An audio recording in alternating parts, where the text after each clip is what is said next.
Ilungu lekomiti yezokhuseleko kuSodolophu wesixeko saseRhawutini uGqirha Mgcini Tshwaku utyhola Amapolisa eloMzantsi Afrika neenkokheli zawo ngokungasengeli-thungeni linye namapolisa esixeko i-JMPD ngamafutshanje. uGqirha Tshwaku ukuthethe oku ngethuba loqoqo kwimigodi engasasetyenziswayo engqonge i-Riverlea ngale njikalanga.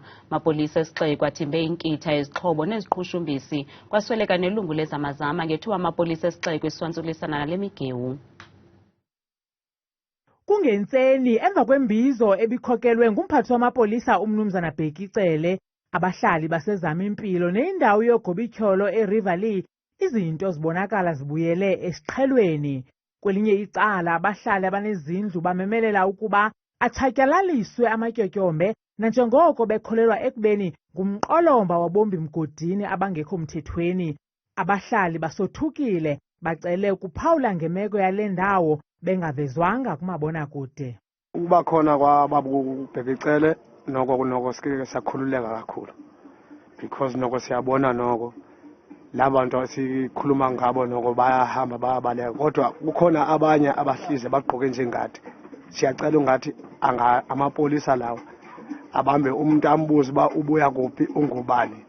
Abahlali bathi sele beyiqhelile imeko abaphila kuyo yokuvumbuluka kubundlobongela ngesaquphe. Sihlala kabuhlungu ngani ngoba sekufike iwona lo marikane kanjalo. Sihlala kabuhlungu ngezibhama, silale izibhama. So since kufike ngubhekicele sesiyakhona ukulala ezindlini.